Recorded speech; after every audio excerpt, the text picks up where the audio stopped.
What happens when you attack a nuclear power? Well, Iran tried to find out. They fired missiles into Pakistan on Tuesday. Less than 48 hours later, the response has come. Pakistan has hit back. They used a number of weapons to strike Iran: killer drones, rockets, loitering munitions, and standoff weapons. The operation is being called Marg Bar Sarmachar, meaning death to guerrilla fighters. This place was the target, a village near the Iranian city of Saravan. It's located in the Sistan Balochistan province, distance from the border, possibly less than 100 kilometers. Now, Pakistan says it was attacking Baloch militants, members of a group called the BLA, the Baloch Liberation Army, BLA. Their goal is to create an independent Balochistan, basically to break away from Pakistan. Islamabad says they had credible intelligence. Apparently, the Baloch militants were planning something big. But let's not kid ourselves.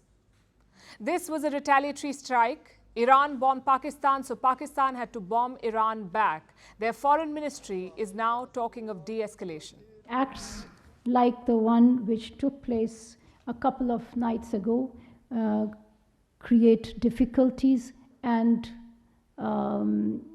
give the adversaries of our friendship the pretext to create more difficulties in the region.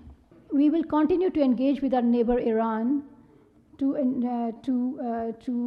ensure that peace prevails and and that the two countries make concerted and coordinated efforts to combat the threat of terrorism. What about Pakistan's army? They're on high alert right now, but the army statement did focus on dialogue and cooperation. So clearly Pakistan has had enough. They've made their point. What about Iran?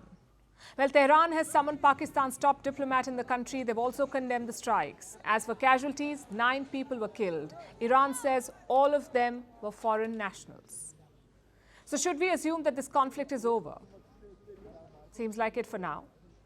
But 2 worries still remain. One, no one knows for sure why Iran attacked Pakistan in the first place. On paper, it was about anti-terrorism, but strategically, it made little sense.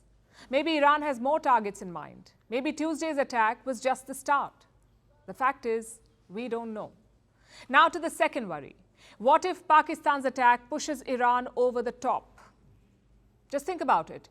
The US has never struck inside Iran's borders. Neither has Israel, and these are sworn enemies of Iran. But Pakistan has crossed that red line. So Tehran may feel the pressure to respond to show who's the boss, which means the danger is not over yet. The next couple of days will be crucial. Pakistan's top officials are all returning to the country. The caretaker prime minister is coming back from Davos. The foreign minister is returning from Uganda. So it's all hands on deck. And this whole saga has split the world. The United States has condemned Iran's airstrike, or had condemned that airstrike. Let's see if they condemn Pakistan's as well.